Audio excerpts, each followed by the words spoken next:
Hello students, welcome to your YouTube channel. आज की class में हम पढ़ने वाले हैं ज्योग्राफी का पहला chapter, India size and location. जैसे कि चैप्टर का ही नाम है इंडिया साइज एंड लोकेशन, तो इस चैप्टर में हम ये देखेंगे कि इंडिया का साइज क्या है, इंडिया कहाँ पे लाई करता है, कौन से कॉन्टिनेंट पे आता है, इंडिया की क्या जियोग्राफिकल कंडीशंस हैं, कौन से लॉन्गिट्यूड पे इंडिया का इंडियन स्टैंडर्ड टाइम है, कहाँ से वो पास होता है। ये सारा का सारा हम इस चैप्टर में देखेंगे। तो चैप्टर स्टार्ट करते हैं। अब हम ये देखेंगे कि लैटिट्यूड क्या होते हैं। अब लैटिट्यूड क्या है? लैटिट्यूड्स बेसिकली जो इमेजिनरी हॉरिजॉन्टल लाइंस होती हैं वो सारी की सारी लैटिट्यूड कहलाती हैं। अब आप ये फिगर देख रहे हैं जहाँ पे ये रेड कलर की लाइन जा रही है, ये रेड कलर की लाइन जो है ये क्या है? आपका ये इक्वेटर है, और इक्वेटर क्या करता है? अर्थ को दो इक्वल सरफेसेस में डिवाइड करता है। कौन कौन से? नॉर्दर्न हेमिस्फेयर और सदर्न हेमिस्फेयर। इक्वेटर क्या कर रहा है? अर्थ को टू पार्ट्स में डिवाइड करने का काम कर रहा है, नॉर्दर्न हेमिस्फीयर और सदर्न हेमिस्फीयर। ये जो हॉरिजॉन्टल लाइंस आपको दिख रही है इमेजिनरी, ये सारी की सारी क्या है? लैटिट्यूड्स हैं। तो लैटिट्यूड क्या है? Latitude lines are numerical way to measure how far north और south of the equator place is located. ये जो लैटिट्यूड लाइंस है इससे ये पता चलेगा कि ये जो कोई भी जगह है वो इक्वेटर से कितनी दूरी पे, कितनी दूरी नॉर्थ पे, कितनी दूर साउथ में है। तो ये पता करने के लिए अगर आपको इक्वेटर पता है तो इक्वेटर क्या है? इक्वेटर भी एक टाइप का लैटिट्यूड है। इससे ये पता चल जाएगा कि कोई भी प्लेस इक्वेटर से कितनी दूर पे है और वो कहाँ पे लाई करती है, नॉर्दर्न हेमिस्फेयर में या सदर्न हेमिस्फेयर में। अब हम देखते हैं कि लॉन्गिट्यूड क्या है। Longitude is basically these are vertical imaginary line on the earth. ये जो लॉन्गिट्यूड है ये नॉर्थ पोल से स्टार्ट होकर साउथ पोल तक जाती है। दैट मीन्स कि ये नॉर्थ पोल और साउथ, नॉर्थ पोल से स्टार्ट होंगे साउथ पोल तक जाएंगी। अब इनको मेरिडियंस भी कहते हैं। और जैसे हमारा जो प्राइम मेरिडियन है 0 डिग्री पे है, तो 0 डिग्री के वेस्ट साइड पे भी लॉन्गिट्यूड होंगे और ईस्ट साइड पे भी लॉन्गिट्यूड होंगे। तो ये सारे, और एक मतलब दो लॉन्गिट्यूड के बीच में जो डिफरेंस होता है तो वो क्या होता है? 1 डिग्री इक्वल टू 4 मिनट। अगर 1 डिग्री का लॉन्गिट्यूडनल डिफरेंस है तो उसमें जो टाइम डिफरेंस निकल के आएगा वो 4 मिनट का डिफरेंस हो जाएगा। ये जो लॉन्गिट्यूड है इनको हम मेरिडियंस भी कहते हैं।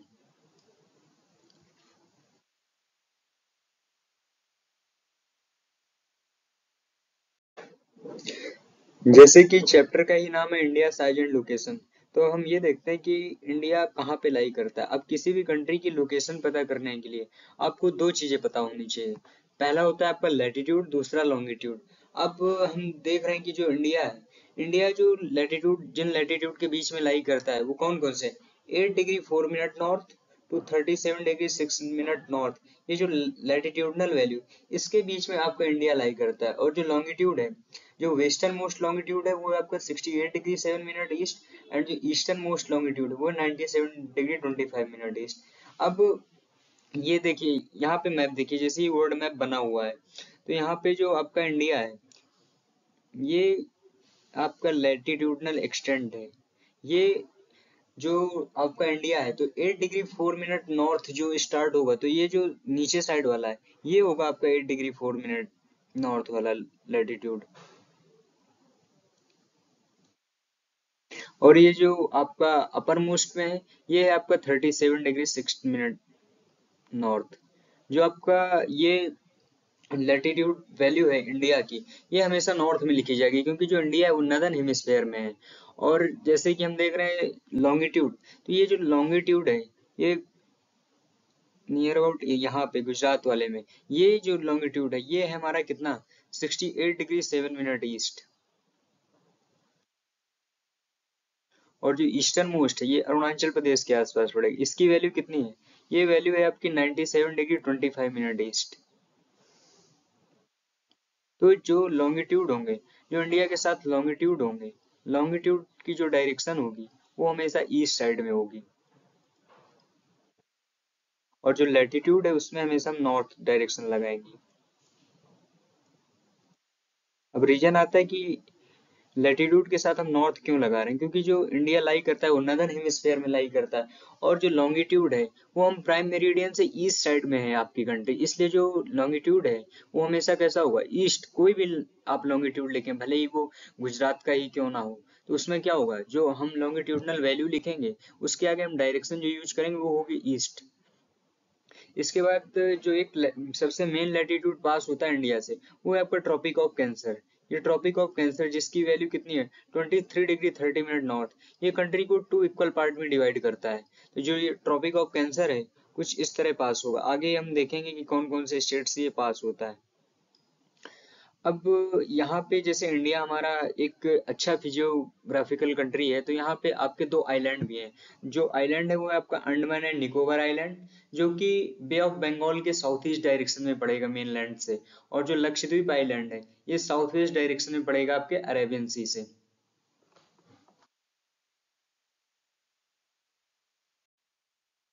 अभी जब हमने इंडिया की लोकेशन पढ़ी तो उसमें हमने एक देखा कि एक लैटिट्यूड है, ट्रॉपिक ऑफ कैंसर, वो क्या कर रहा है, इंडिया को 2 इक्वल पार्ट्स में डिवाइड कर रहा है। तो जब इंडिया को, ये जो आप लाइन देख रहे हो मैप में, ये जो ब्लैक कलर की लाइन जा रही है क्या है, ये आपकी ट्रॉपिक ऑफ कैंसर है। ये हमारी कंट्री को क्या कर रही, 2 इक्वल पार्ट्स में डिवाइड कर रही है। देखिए अब ये कौन कौन सी जगह से गुजरती है, तो देखिए पहला स्टेट ये है आपका गुजरात, गुजरात से होके जा रही है। गुजरात के बाद ये कुछ पार्ट राजस्थान का कवर कर रही है, राजस्थान के बाद आपकी ये मध्य प्रदेश, मध्य प्रदेश से ये छत्तीसगढ़ की तरफ जा रही, छत्तीसगढ़ से थोड़ा सा पार्ट ये झारखंड का लेगी, झारखंड से वेस्ट बंगाल, देन त्रिपुरा, और फिर मिजोरम। ये क्या कर रही है, पूरे कंट्री को 2 इक्वल पार्ट्स में डिवाइड कर रही है। जिन स्टेट से ये गुजरती है वो कौन कौन से स्टेट हैं, गुजरात हो गया आपका, राजस्थान, मध्य प्रदेश, छत्तीसगढ़, झारखंड, वेस्ट बंगाल, त्रिपुरा, मिजोरम। आपको ये स्टेट्स याद रखने हैं जहां से आपकी ये ट्रॉपिक ऑफ कैंसर पास हो रही है। अभी हमने क्या पढ़ा कि इंडिया की लोकेशन क्या है, इंडिया कहाँ पे लाई करता है वर्ल्ड में। अब हम देखेंगे कि साइज ऑफ इंडिया क्या है। जैसा कि हम सब लोग जाने, एज वी नो दैट, कि जो इंडिया है वो वर्ल्ड का 7th लार्जेस्ट कंट्री है। अब 7th लार्जेस्ट कंट्री है, हमको कैसे पता, इसके लिए हमें पता होना चाहिए कि इंडिया का साइज क्या है, कहाँ कहाँ तक इसकी लैंड बाउंड्री है, कहाँ पे इसका क्या कोस्टल बाउंड्री है, कितना जियोग्राफिकल एरिया ये कवर करता है। तो जो इंडिया है, इंडिया जो कवर करता है वो 3.28 मिलियन स्क्वायर किलोमीटर इसका लैंड मास एरिया है। और ये जो 3.28 मिलियन स्क्वायर किलोमीटर है, ये 2.4% of the world's total geographical area में आता है। दैट मीन्स पूरे वर्ल्ड में जो इंडिया लैंडमास कवर करता है वो कितना 2.4% है। इसके बाद जो इंडिया का जो मेनलैंड है, तो इंडिया के पास जो एरिया है, ये पूरा जो आप एरिया देख रहे हो, जितना यहाँ से लेके ये जो पूरा मैप देख रहे हो,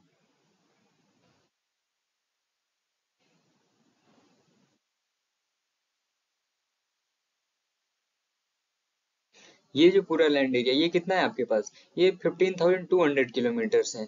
इसके बाद अब बात आती है कि ये जो आपका कोस्टल एरिया है, कोस्टल एरिया जो मतलब समुद्र से लगा हुआ एरिया है, ये जो कोस्टल एरिया है आपका, एक से, ये क्या कहलाएगा, ये आपका कोस्टल एरिया है। कोस्टल एरिया ऐसे एरियाज को बोलते हैं जो मतलब सी के किनारे होते हैं। दैट मीन्स ये जो आप देख रहे हो ये क्या है, ये हमारा कोस्टल बाउंड्री, और ये कोस्टल बाउंड्री हमारी कितनी है, 7516.6 स्क्वायर किलोमीटर। आप इसको अप्रॉक्स में 7500 स्क्वायर किलोमीटर भी नोट कर सकते हैं।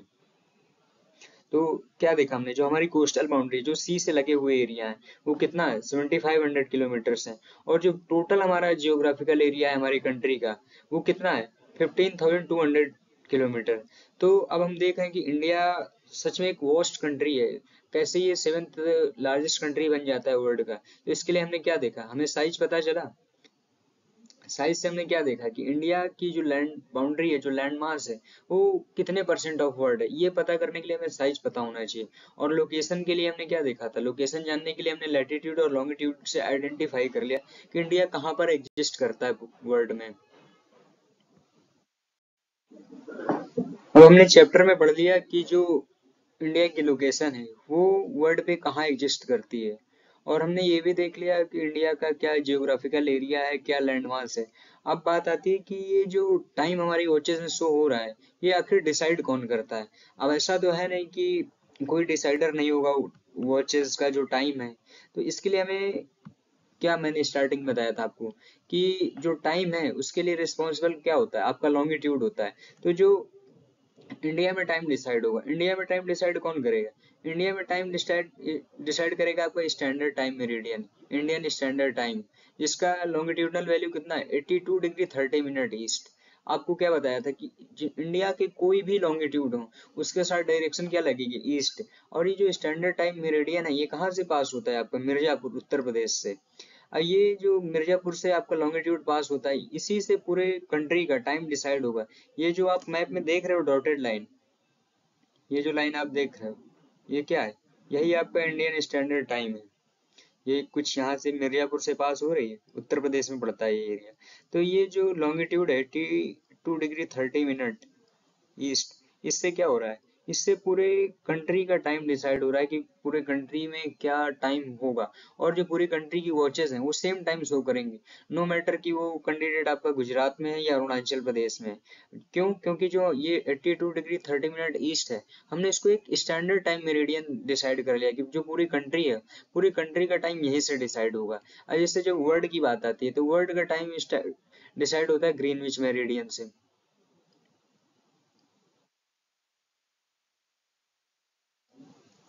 ग्रीनविच पूरे वर्ल्ड का टाइम डिसाइड करता है और ये लाई करता है 0 डिग्री पे। अब 0 डिग्री पे ये लाई करता है, जैसे ही आप 0 डिग्री से ईस्ट की तरफ बढ़ोगे तो क्या होगा, टाइम बढ़ेगा। और जैसे ही आप वेस्ट की तरफ जाओगे तो टाइम क्या होगा, घटेगा। ये होती फिलोसफी की कैसे टाइम डिसाइड होगा। अब मैं आपको ये एक एग्जांपल से दिखाता हूँ कि कैसे दो कंट्री के बीच में एक टाइम डिफरेंस निकालते हैं। जैसे कि मैंने जब लॉन्गिट्यूड ही आपको बताया था तब मैंने क्या बताया था, 1 डिग्री इक्वल टू 4 मिनट होता है। तो अब आपको दो लॉन्गिट्यूडनल वैल्यू दी जा रही है और आप कैलकुलेट करके बताइए क्या टाइम डिफरेंस होगा।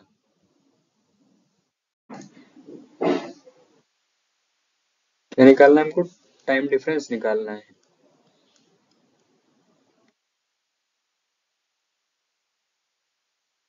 अब टाइम डिफरेंस निकालने के लिए सबसे पहले आपको क्या पता होना चाहिए, दो कंट्री के लॉन्गिट्यूड पता होना चाहिए। अब कंट्री ए दी हुई है, इसका लॉन्गिट्यूड आपको दे दिया जाता है 62 डिग्री ईस्ट। अब कंट्री बी है एक, उसका लॉन्गिट्यूड आपको दे दिया जाता है सपोज करिए 82 डिग्री। अब क्या होगा, अब दोनों के बीच में अगर आपको टाइम डिफरेंस निकालना है तो सबसे पहले आपको क्या निकालना पड़ेगा, लॉन्गिट्यूडनल डिफरेंस।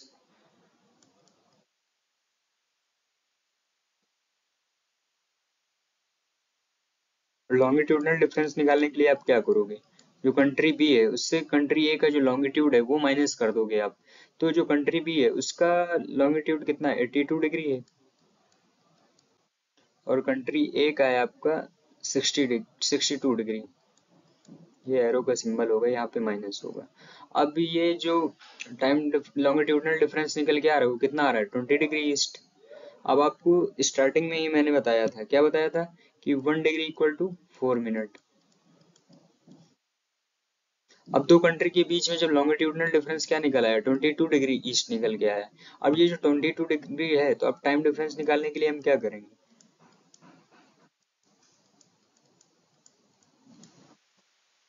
उनसे क्या कर देंगे, ये जो लॉन्गिट्यूडनल डिफरेंस निकल के आया इसको हम 4 से मल्टीप्लाई कर देंगे। तो ये कितना निकल आया आपका, ये 80 मिनट्स आ गया। अब ये जो 80 मिनट्स आया इसको हम आवर्स में कंट्रोल कन्वर्ट करेंगे।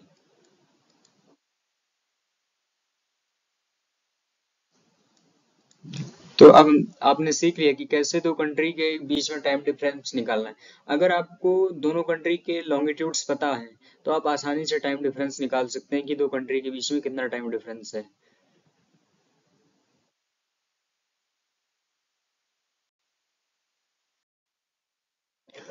अब आपको मैं एक होमवर्क में क्वेश्चन दे रहा हूँ, दो कंट्री के लॉन्गिट्यूड दे रहा हूँ, आप निकाल के बताइए क्या टाइम डिफरेंस होगा। एक कंट्री है इसका लॉन्गिट्यूड है 53 डिग्री ईस्ट। एक कंट्री है बी,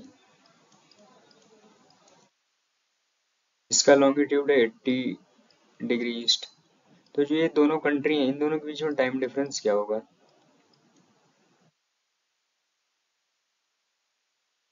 दोनों का टाइम डिफरेंस निकाल के कमेंट बॉक्स में बताइए कि क्या टाइम डिफरेंस निकल के आ रहा है, कंट्री ए और कंट्री बी के बीच में कितना टाइम डिफरेंस है। अब हम देखेंगे कि इंडिया के कैसे रिलेशनशिप वर्ल्ड के साथ हैं। अब यहाँ पे हम फॉरेन पॉलिसी की तो बात नहीं करेंगे, बट यहाँ पे कैसे एक सी रूट के मीडियम से कैसे रिलेशनशिप इंडिया ने स्टैब्लिश करके रखे हैं या रखे थे। हमारे कॉलोनियल पीरियड के पहले से भी जो वर्ल्ड के साथ रिलेशनशिप थे वो बहुत अच्छे थे। अब आपको एक बात बता दूं कि जो इंडिया है, इंडिया एक मात्र ऐसा कंट्री है जहाँ पे मतलब जिस कंट्री के नाम पे किसी ओशियन का नाम है। India is the only country to have an ocean after its name. आपको पता है कौन सा ओशियन है? Indian ocean. इंडियन ओशियन को जो नाम रखा गया है वो हमारे कंट्री के नाम पे ही रखा गया है। और इसके साथ साथ इंडिया एक ऐसा कंट्री है जो सबसे ज्यादा कोस्ट लाइन किसी ओशियन के साथ शेयर करता है। अब यहाँ पे देख रहे हो इंडिया का कैसे पूरे वर्ल्ड पे एक तरह से क्या कह सकते हैं, ट्रेड सिस्टम के लिए हमने रूट बना रखा है। हमारे सारे कंट्रीज के साथ रिलेशनशिप है। अब क्यों सारे कंट्री के साथ रिलेशनशिप है? क्योंकि जो इंडिया है वो कहाँ पे लाई करता है? एकदम सेंटर पे है, एशिया कंटिनेंट में। अब ये जब एकदम सेंटर पे है तो इससे क्या हो रहा है, इससे क्या फायदा है? अब हमारे पास ओशियन भी है। अब ओशियन है तो हमारे पास क्या है, सी रूट होंगे। सी रूट से अगर आपके पास रूट अच्छा है तो उससे क्या होता है कि जो एक ट्रेड रिलेशनशिप है वो किसी भी कंट्री के साथ बहुत अच्छी होती है। अब ऐसा तो है नहीं, अगर आप तक पहुंचने के लिए क्या चाहिए, कोई ना कोई मीडियम चाहिए कंट्री को। अब जैसे अमेरिका को इंडिया के साथ कोई भी रिलेशनशिप मेंटेन करना है, किसी भी टाइप का बिजनेस रिलेशनशिप, तो क्या है उसके पास सी रूट है, आसानी से आप इंडिया के साथ लिंक हो सकते हैं। अब पुराने टाइम पे क्या था, हमारी कंट्री की स्पाइसेस फेमस थी।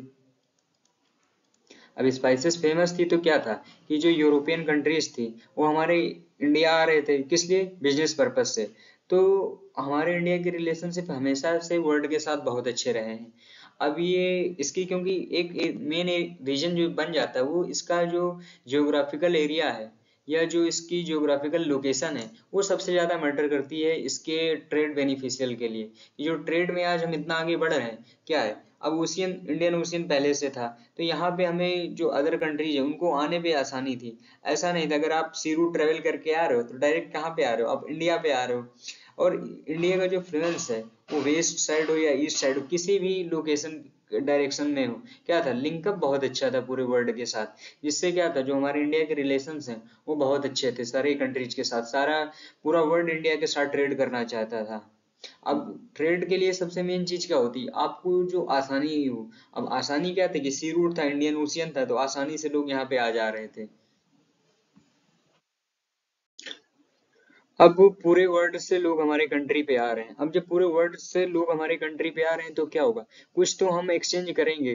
तो जब लोग आ रहे हैं तो हमारे साथ क्या हो जाता है, एक्सचेंज ऑफ कल्चर हो जाता है। अब जैसे दूसरी कंट्री के कैंडिडेट यहाँ पे आएंगे तो क्या होगा, उनकी चीजें हम अडॉप्ट करेंगे। अब वो यहाँ पे आ रहे हैं तो यहाँ की चीजें लेके बाहर जाएंगे। तो जैसे हमारे जो दो एपिक ग्रंथास हैं, जैसे हमारे रामायण और महाभारत, जैसे पंचतंत्र हो गए, इंडियन एपिक्स हैं, उपनिषद हैं, ये सारा क्या है, अब यहाँ पे अब लोग आ रहे हैं अदर कंट्रीज से। तो अब ट्रेड कर रहे हैं, साथ में कुछ फिलोसफर्स भी होंगे। अब जो फिलोसफर्स हैं तो वो अब यहाँ पे आए इंडिया पर, उनको रामायण महाभारत ये सब अच्छा लगा। तो ये क्या करेंगे, इसका जो कल्चर है वो अपने यहाँ लेके जाएंगे। अगर आपको कोई चीज पसंद आ जाती है तो अब ऐसा तो है नहीं कि आप उस चीज को कॉपी नहीं करो। तो वैसा ही फॉरेन कंट्रीज के साथ हुआ है। जैसे इंडिया के साथ ट्रेड मेंटेन हुए उनके, तो यहाँ का कल्चर उनको पसंद आया। जब यहाँ का कल्चर पसंद आया तो वो अपने साथ यहाँ का कल्चर ले जाते हैं। तो इसमें क्या हो रहा है, एक्सचेंज ऑफ कल्चर हो रहा है। इंडिया का कल्चर अब कहाँ जा रहा है, अदर कंट्रीज में जा रहा है। इसके साथ साथ जो हमारी पोर्ट सिटीज थी कौन सी, मुस्लिम, यहाँ से क्या हो रहा है, यहाँ से जो अदर कंट्रीज में क्या हो रहा है, हम स्पाइसेस को एक्सपोर्ट कर रहे हैं। इसके साथ सिर्फ ये नहीं कि हम अपना कल्चर दे रहे हैं लोगों को, अब वहां से लोग आ रहे हैं तो हम भी कहीं ना कहीं उनकी जो चीजें वो सीख रहे हैं। जैसे कि हमारी कंट्री में ग्रीक स्कल्पचर का इन्फ्लुएंस देखने को मिल रहा है, ग्रीक आर्किटेक्चर देखने को मिल रहा है। तो क्या हो रहा है, हम अपना कल्चर दे भी रहे हैं और ले भी रहे हैं। दैट मीन्स क्या हो रहा है, सबसे मेन चीज क्या है, एक्सचेंज ऑफ कल्चर हो रहा है यहाँ पे। अब सी रूट्स जो हैं बहुत लॉन्ग टाइम से मेंटेन्ड है, तो यहाँ पे ट्रांसपोर्टेशन के लिए अब चीजें क्या थी, अब सी रूट है तो लोग ट्रांसपोर्टेशन को भी मेंटेन करेंगे। तो इस वजह से क्या था, जो इंडिया था वो कल्चर को बहुत तेजी से एक्सचेंज कर रहा था, ले भी रहा था और दे भी रहा था। तो इस वजह से हम क्या कह सकते हैं कि जो इंडिया के वर्ल्ड के साथ रिलेशनशिप है तो कैसे है, बेस्ट रिलेशनशिप है, क्योंकि दोनों चीजें हो रही हैं, आप ले भी रहे हो और दे भी रहे हो। अब हमारे पास सबसे मेन जो रोल प्ले करने वाला क्या है, इंडियन ओशियन। इंडियन ओशियन की वजह से जो वर्ल्ड के साथ हमारे रिलेशन है वो कैसे हैं, एकदम बेस्ट रिलेशनशिप है।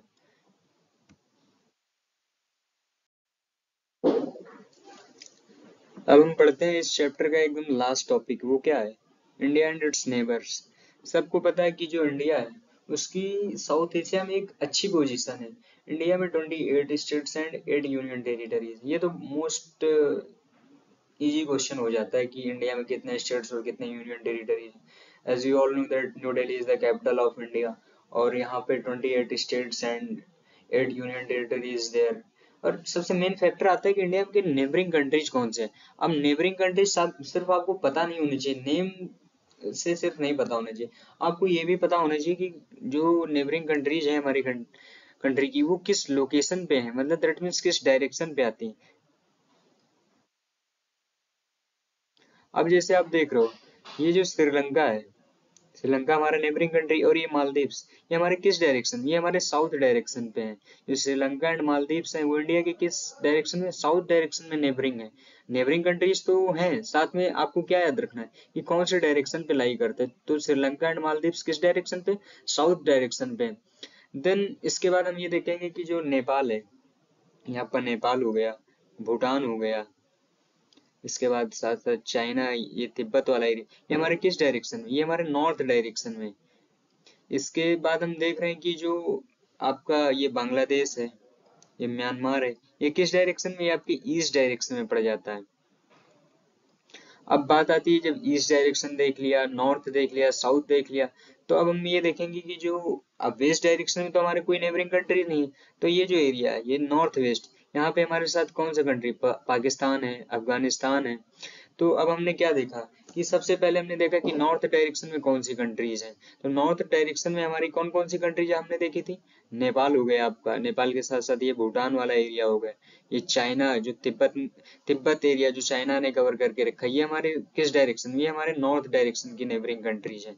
तो सिर्फ ये नहीं पता करना कि हमारी नेबरिंग कंट्रीज कौन सी, हमें ये भी देखना है कि हमारे किस डायरेक्शन में है। तो नेपाल हो गया आपका, ये भूटान और ये चाइना, ये तीनों कंट्रीज आपके नॉर्थ डायरेक्शन में पड़ेंगी।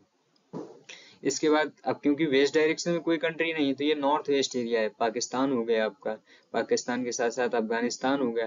तो आपको याद रखना है नॉर्थ डायरेक्शन में कौन कौन सी कंट्री है आपकी, नेपाल हो गया, भूटान हो गया, और ये जो तिब्बत का एरिया जिसे चाइना ने कवर करके रखा है, तो ये किस डायरेक्शन में, ये हमारे नॉर्थ डायरेक्शन में। देन किस बाद साउथ डायरेक्शन में श्रीलंका एंड मालदीव्स हो गए, म्यांमार एंड बांग्लादेश किस डायरेक्शन में, ईस्ट डायरेक्शन में। और ये जो आपका एरिया है पाकिस्तान एंड अफगानिस्तान, ये कहाँ पे है, नॉर्थ वेस्ट में। वैसे तो मेन 4 डायरेक्शन होती है, बट सब डायरेक्शंस होती हैं आपकी, जैसे नॉर्थ वेस्ट हो गई, ये नॉर्थ वेस्ट की डायरेक्शन है,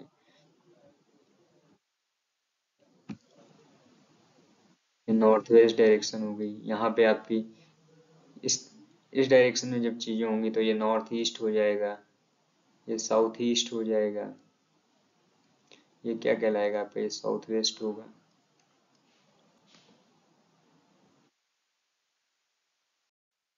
अब जैसे कि चैप्टर का ही नाम था इंडिया साइज एंड लोकेशन, तो हमने इंडिया का साइज पढ़ लिया, लोकेशन पढ़ लिया, टाइम इंडिया में कैसे डिसाइड होता है, इंडिया का वर्ल्ड के साथ रिलेशनशिप कैसा है उसने ट्रेड इस्टेब्लिश कर रखा है पूरे वर्ल्ड के साथ। अब कुछ इंटरेस्टिंग फैक्ट हम पढ़ेंगे, दैट मीन्स कि इंडिया में इन सब चीजों के अलावा और क्या था। तो जैसे यहाँ पे क्या था, इंडिया पे कॉलोनियल गवर्नमेंट थी, तो ये 1947 में हम इंडिपेंडेंट हुए। इससे पहले इंडिया में दो तरह के स्टेट पाए जाते थे, एक प्रिंसली स्टेट्स, दूसरे प्रोविंशियल स्टेट। ये जो प्रिंसली स्टेट्स होते थे यहाँ पे कौन रूल करता था, जो लोकल किंग्स है, प्रिंसली स्टेट पे रूल्स होते थे लोकल किंग्स के, और ये क्या होता था, हेरिडिटरी होता था। और प्रोविंशियल स्टेट्स जो हुआ करते थे, यहाँ पे ब्रिटिशर्स वाइसरॉय अपॉइंट कर देते थे। दैट मीन्स जो यहाँ पे ब्रिटिशर्स का रूल होता था, सिंपल लैंग्वेज में आप क्या कह सकते हो, यहाँ पे ब्रिटिशर्स का रूल होता था, वो कौन से स्टेट्स कहलाते थे, प्रोविंशियल स्टेट्स कहलाते थे। और जहाँ पे इंडिया के लोकल किंग्स का रूल होता था, वो प्रिंसली स्टेट कहलाते थे। यहाँ तक समझ में आ गया कि 1947 के पहले जब यहाँ पे ब्रिटिशर्स का रूल था, तो हमारे इंडिया में दो तरह के स्टेट एग्जिस्ट करते थे। पहला था कौन सा, प्रोविंशियल। अब प्रोविंशियल स्टेट्स में क्या था, अब यहाँ पे ब्रिटिशर्स का रूल होता था। यहाँ पे रूल करने वाले कैंडिडेट कौन होते थे, ब्रिटिशर्स होते थे।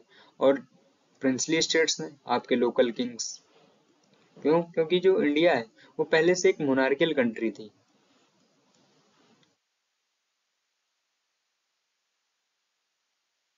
इसके अलावा एक इंटरेस्टिंग फैक्ट क्या है, Indira point. Indira Point India का सदर्न मोस्ट पॉइंट है। हालांकि ये 2004 में जब सुनामी आई तो वाटर इसमें सबमर्ज हो गया, लेकिन जब बात आएगी इंदिरा पॉइंट क्या है, तो इंदिरा पॉइंट इंडिया का सदर्न मोस्ट पॉइंट है। आप ये नहीं कहेंगे कि Kanyakumari is the southernmost point, no. Indira Point is the India union southernmost point. मतलब इंडिया की जो सदर्न मोस्ट लैंड बाउंड्री है वो क्या है, इंदिरा पॉइंट है। अब कुछ और इंटरेस्टिंग पॉइंट जान लेते हैं अपने कंट्री के बारे में। तो जो इंडिया से यूरोप की डिस्टेंस है, इंडिया से जो यूरोप की डिस्टेंस है, वो डिक्रीज हो गई 7,000 किलोमीटर। अब ये डिक्रीज कैसे हुई, जब सुएज कैनाल ओपन कर दी गई, उससे जो इंडिया और यूरोप के बीच की डिस्टेंस है वो 7,000 किलोमीटर रिड्यूस हो गई। अब इसके अलावा क्या है, इंडिया वर्ल्ड का हाईएस्ट पॉपुलेशन डेंसिटी वाला कंट्री है। अब तो हम मोस्ट पॉपुलस कंट्री भी बन गए वर्ल्ड में।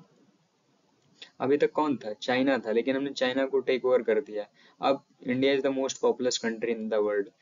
और हाईएस्ट पॉपुलेशन डेंसिटी में तो हम पहले से आगे हैं। इसके अलावा जो हमारे माउंटेन पीक है कंचनजंगा, इंडिया की जो हाईएस्ट माउंटेन पीक है वो क्या है, कंचनजंगा। और ये इंडिया की तो हाईएस्ट है, बट पूरे वर्ल्ड में कैसी है, थर्ड लार्जेस्ट माउंटेन पीक्स में आती है। तो ये सारे के सारे आपके कुछ फैक्ट्स थे इंडिया से रिलेटेड। और आपने ये चैप्टर कंप्लीट किया, इसके लिए I would like to give thanks to you, and please subscribe the channel.